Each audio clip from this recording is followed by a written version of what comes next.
யூகேல இப்படியும் வீடு வாங்கலாமா என்று சொல்லி நீங்கள் ஆச்சரியப்படுற அளவுக்கு யூகேல வீடு வாங்குறதுக்கு ஒரு ஐடியா இருக்குது.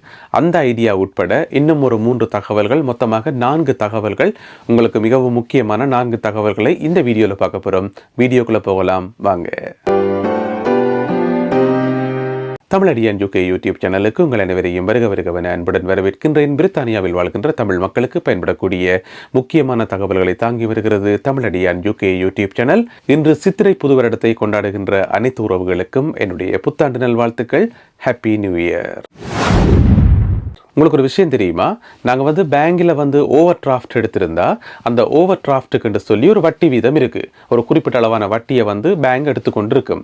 அப்படி எடுக்கப்படுற அந்த வட்டி தொகையை நாங்கள் திருப்பி கிளைம் பண்ண முடியும். அதுக்கு ஒரு வழி ஒன்று இருக்குது. என்னென்னு சொன்னால், இப்போ யூகே உங்களுக்கு தெரியும், கடுமையான ஒரு பொருளாதார கஷ்டத்தில் இருக்குது. எல்லாருடைய வாழ்க்கையுமே ஒரு கஷ்டத்தில் தான் போய்கொண்டிருக்குது. நிறைய ஓவர் டிராஃப்ட், கடன்கள் அது என்று சொல்லி போய்கொண்டிருக்கு. யூகேல இருக்கக்கூடிய ஒவ்வொரு 4 பேர்லையும் ஒரு ஆளுக்கு கண்டிப்பாக பேங்கில் ஓவர் டிராஃப்ட் இருக்குமா. இந்த மாதிரியான ஒரு பிரச்சனை உங்களுக்கு இருந்தா, அதாவது நீங்க பேங்க்ல ஓவர் டிராஃப்ட் எடுத்து அந்த ஓவர் டிராஃப்ட்டுக்கு அனாவசியமான வட்டி எடுத்திருந்தா, அதை சொல்றது அன்ஃபேர் ஓவர் டிராஃப்ட் என்று. அப்படி ஏதாவது வட்டி எடுத்திருந்தா நீங்க அதை கிளைம் பண்ண முடியும்.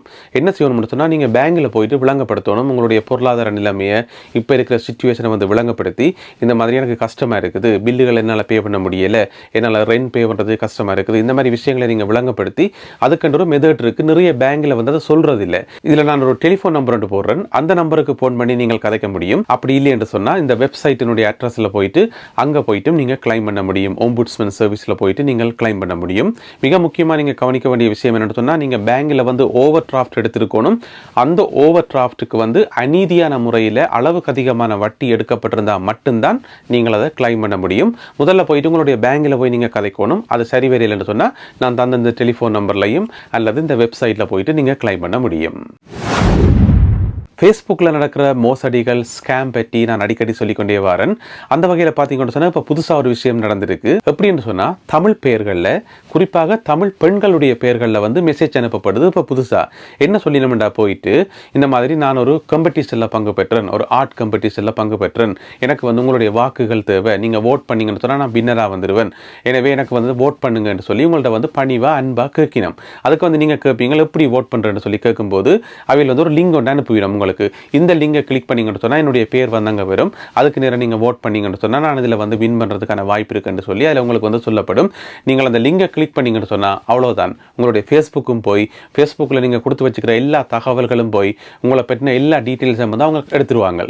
எனவே பொதுவாகவே ஃபேஸ்புக்கில் எந்த லிங்கை யார் அனுப்பினாலும் நீங்கள் அதை கிளிக் பண்ணவே கூடாது. ஈவன் உங்களுக்கு நல்லா தெரிஞ்சாக்கள் அனுப்பினாலுமே கூட நீங்கள் அந்த சம்பந்தப்பட்ட ஆட்களுக்கு ஃபோன் பண்ணி கேட்டுட்டு, இந்த மாதிரி நீங்கள் லிங்க் அனுப்பினீங்களா, அதை என்ன லிங்க்னு சொல்லி கேட்டுட்டு தான் நீங்கள் அதை கிளிக் பண்ணணுமே தவிர, தெரிஞ்சாக்கள் லிங்க் அனுப்பியிருக்கிறோம்னு சொல்லி நீங்கள் ஒரு காலம் கிளிக் பண்ணக்கூடாது. ஏன்னு சொன்னால், உங்களுடைய ஃப்ரெண்ட்ஸ் லிஸ்ட்டில் இருக்கிறார்கள் அனுப்புகிற மாதிரியே இப்போ ஸ்கேமர்ஸ் மெசேஜில் அனுப்ப ஆரம்பிச்சுக்கிறாங்க. எந்த ஒரு லிங்கையும் நீங்கள் கிளிக் பண்ணி பார்க்கக்கூடாது.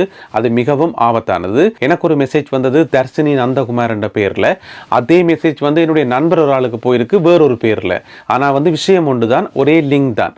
எனவே யார் எந்த லிங்கை அனுப்பினாலும் அதை நாங்கள் கிளிக் பண்ணக்கூடாது. ஏன்னு சொன்னால், ஃபேஸ்புக்கில் பயங்கர மோசடிகள் இப்போ நடந்து கொண்டிருக்கு. அடுத்தது இன்னும் ஒரு முக்கியமான தகவல். இப்போ யூகேல பார்த்தீங்கன்னு சொன்னால், நிறைய வங்கிகள் தங்களுடைய கிளைகளை மூடிக்கொண்டு வரையினம், தங்களுடைய பிரான்ச்சஸை க்ளோஸ் பண்ணி கொண்டே வரையினம். இப்போ நான் போன கிழமை ஒரு வீடியோ போட்டேன்னா, யூகேல இருக்கக்கூடிய முக்கியமான கடைகள், அந்தந்த கடைகளுடைய பிரான்ச்சஸ் எல்லாம் எப்படி க்ளோஸ் பண்ணப்பட்டு கொண்டு வருதுன்னு சொல்லி, எக்கச்சக்கமான கடைகள் க்ளோஸ் பண்ணப்பட்டு கொண்டு வருது. அதை பற்றி நாங்கள் ஏற்கனவே பார்த்துக்கிறோம். இப்போ என்னென்னு கேட்டால், பேங்குகளும் தங்களுடைய பிரான்ச்சஸை தொடர்ந்து க்ளோஸ் பண்ணி கொண்டே வரையினமாம். அதில் எங்களுக்கு நம்ப முடியாத ஆச்சரியமான தகவல் என்னென்னு சொன்னால், இந்த மார்ச் மாதத்தில், போன மாதம் மார்ச் மாதத்தில் மட்டும் யூகே முழுவதும் 101 பிரான்ச்சஸை க்ளோஸ் பண்ணிக்கிறாங்க. கொஞ்சம் நெஞ்சம் இல்லை, 101 பிரான்ச்சஸை க்ளோஸ் பண்ணிக்கிறாங்க யூகே முழுவதும். அதனுடைய லிஸ்ட் என்ன இருக்கு பாருங்க. நட்வெஸ்ட் பேங்க் 47 பிரான்ச்சஸை க்ளோஸ் பண்ணியிருக்குது. ஹாலிஃபேக்ஸ் 22 பிரான்ச்சஸை க்ளோஸ் பண்ணியிருக்குது. அதே மாதிரி லாய்ட்ஸ் பேங்க் 21 பிரான்ச்சஸை க்ளோஸ் பண்ணியிருக்குது. பேங்க் ஆஃப் ஸ்காட்லாந்து 10 பிரான்ச்சஸை க்ளோஸ் பண்ணியிருக்குது. அதே மாதிரி ஆர்பிஎஸ் 1 பிரான்ச். ஆக மொத்தம் 101 பிரான்ச்சஸ் இந்த மார்ச் மாசத்துல மட்டும் க்ளோஸ் பண்ணப்பட்டிருக்காம். அதோட இந்த வருஷம் பிறந்ததுக்கு முதல் 4 மாசத்துல வந்து இதுவரைக்கும் 200க்கும் மேற்பட்ட பிரான்ச்சஸ் வந்து க்ளோஸ் பண்ணப்பட்டிருக்காம். ஆல் ஓவர் பார்த்தீங்கன்னு சொன்னா சில டவுன் சென்டர்ல சில இடங்கள்ல வந்து பேங்கே கிடையாதாம். அந்த அளவுக்கு வந்து பேங்குகளோட பிரான்ச்சஸ் வந்து க்ளோஸ் பண்ணப்பட்டு கொண்டு வருதாம். இந்த வருஷத்தினுடைய முடிவில் வந்து மொத்தம் 346 பிரான்ச்சஸ் வந்து க்ளோஸ் பண்றதுக்கு பிளான் பண்ணப்பட்டிருக்காம். யூகே முழுவதும் இந்த வருஷத்தினுடைய முடிவில் 346 பேங்குகளினுடைய பிரான்ச்சஸ் வந்து க்ளோஸ் பண்ணப்பட போதாம். அப்போ எங்களுக்கு ஒரு கேள்வி வரும், எதுக்காக இந்த பேங்க் எல்லாம் க்ளோஸ் பண்ணப்படுதுன்னு சொல்லி. ஏற்கனவே உங்களுக்கு தெரியும், நாங்கள் ஜென்ரலாகவே பேங்கு போகிறது மிக குறைவு. என்ன சொன்னால் பேங்க் சம்மந்தமான எல்லா அலுவலுமே வந்து இப்போ மொபைல்லேயே பார்க்க முடியும், ஆன்லைன்லேயே பார்க்க முடியும். அதனால் நாங்கள் பேங்கு போகிறதே ரொம்ப குறைவு. எனவே அப்படி இருக்கும்போது தேவையில்லாமல் ஒரு பிரான்ச்சஸ் திறந்து வச்சு அதில் 4 ஸ்டாஃபை போட்டு அவைக்கு சம்பளம் கொடுக்குறதெல்லாம் கட்டுப்படியாகாது. அதோட யூகேல வந்து பொருளாதார பிரச்சனை இப்போ அதிகரித்து கொண்டே போது, உங்களுக்கு எல்லாருக்குமே தெரியும். ஸோ இந்த மாதிரியான பல காரணங்களால் இப்போ வந்து யூகேல இருக்கிற நிறைய பேங்க் இந்த பிரான்ச்சஸ் வந்து க்ளோஸ் பண்ணப்பட்டு கொண்டு வருது. 4வது தகவல், நான் ஏற்கனவே சொன்ன மாதிரி வீடு வாங்குறது சம்பந்தமான தகவல். யூகே பொறுத்த வரைக்கும் எங்கள் எல்லாருக்கும் இருக்கக்கூடிய மிகப்பெரிய கனவு வந்து வீடு வாங்குறது, சொந்தமாக வீடு வாங்குறது. ஸோ அதுக்காக என்னென்ன வழிகள் எல்லாம் இருக்குன்னு சொல்லி நாங்கள் ஆராய்ஞ்சு கொண்டிருப்போம். அதில் பார்த்தீங்கன்னு சொன்னால் பொதுவாக நாங்கள் எப்படி வீடு வேண்டுவோம், ஆன்லைனில் வீடுகளை தேடுவோம். ஏதாவது பொருத்தமான வீடுங்களுக்கு கிடைச்சுன்னு சொன்னால் சம்மந்தப்பட்ட ஏஜென்சியோட போய் கதைச்சு அந்த வீட்டை வாங்குறதுக்கான முயற்சிகளை வந்து நாங்கள் எடுப்போம். பேங்கில் வந்து மோர்கேஜ் எடுக்கிறதுக்கான அலுவலை நாங்கள் பார்ப்போம். இது ஒரு முறை. அல்லது வெளியில் ஹை ஸ்ட்ரீட்டில் இருக்கக்கூடிய ஏதாவது ஏஜென்சிக்கு போயிட்டு அவரோட கதைச்சு ஏதாவது பொருத்தமான வீடுகள் இருக்கான்னு சொல்லி பார்ப்போம். இதுதான் நாங்கள் பொதுவாக வந்து வீடு வாங்குறதுக்கான ஒரு நடைமுறை. ஆனால் இப்போ வந்து அப்படி இல்லை. இலகுவாக நீங்கள் வீடு வாங்கலாம் அப்படி என்று சொன்னால் அமேசானில் வீடு வாங்குறது. அமேசானில் எப்படி வீடு வாங்குறேன்னு கேட்டிங்கன்னு சொன்னால், நீங்கள் அமேசானில் போய் ஆர்டர் கொடுத்தீங்கன்னு சொன்னால் அந்த வீடு வந்து உங்களுக்கு டோர் டெலிவரி செய்யப்படும், உங்களை வீட்டுக்கே கொண்டு வந்து தரப்படும். இப்போ உங்களுக்கு விளங்கி இருக்கும் அது என்ன வீடு என்று சொல்லி. எஸ், டைனி ஹவுஸ் அல்லது டைனி ஹோம் என்று சொல்லப்படுற சிறிய அளவிலான ஃபேப்ரிக்கில் செய்யப்பட்ட வீடுகள்லாம் இந்த அமேசானில் இப்போ வந்து விற்கப்படுது. இந்த வீடுகளை பொறுத்த வரைக்கும் சாதாரண வீட்டில் எப்படி ரூம் இருக்கும், எப்படி பாத்ரூம் இருக்கும், எப்படி கிச்சன் இருக்குமோ அதே மாதிரியே இந்த வீட்லேயும் இருக்கும். அதுலேயும் வந்து பார்த்தீங்கன்னு சொன்னால் பாத்ரூம்லேயே வந்து டாய்லெட் இருக்கும், ஷவர் இருக்கும், சிங்க் இருக்கும், இந்த மாதிரியான எல்லா செட்டப்புகளும் இருக்கும். அதே மாதிரி கிச்சன் இருக்கும். கிச்சனுக்குள்ளே வந்து கிச்சன் கேபினெட்டில் இருந்து எல்லா விதமான வசதிகளும் இருக்கும். சீலிங் லைட்டில் இருந்து ஸ்விட்ச் போர்ட்டில் இருந்து எல்லா விதமான வசதிகளும் இந்த வீட்டில் இருக்கும். அதே நேரம் வெக்கையோ குளிரோ என்ன விதமான வெதரையும் தாங்கிக் கொள்ளக்கூடிய மாதிரி அதனுடைய சுவர்கள் வந்து அமைக்கப்பட்டிருக்கும். ஸோ இதை நீங்கள் அமேசானில் வாங்கி உங்களுக்கு ஒரு ஸ்பேஸ் இருக்கும்னு சொன்னால் அதில் கொண்டு இன்ஸ்டால் பண்ணி விட்டீங்கன்னா சரி. உங்களோட வீட்டில் வந்து வீட்டுக்கு பின்னுக்கு கார்டனில் வந்து ஸ்பேஸ் இருக்கும்னு சொன்னால் அதில் நீங்கள் வேண்டி வச்சிங்கன்னா சரி. ஒவ்வொரு வீட்டினுடைய அளவும் வந்து ஒவ்வொரு விலையில் வந்து விற்கப்படுது. இதில் சைட்டில் போடுறன்னு பாருங்க, ஒவ்வொரு வீடும் வந்து ஒவ்வொரு விலைக்கு விற்கப்படுது. அந்த வீடு வந்து எப்போ டெலிவரி ஆகும் என்ன மாதிரி என்று சொல்லி எல்லா விவரங்களும் வந்து அதிலே இருக்குது. நீங்கள் கிளிக் பண்ணி முழுமையான படங்கள் எல்லாம் பார்க்க முடியும்.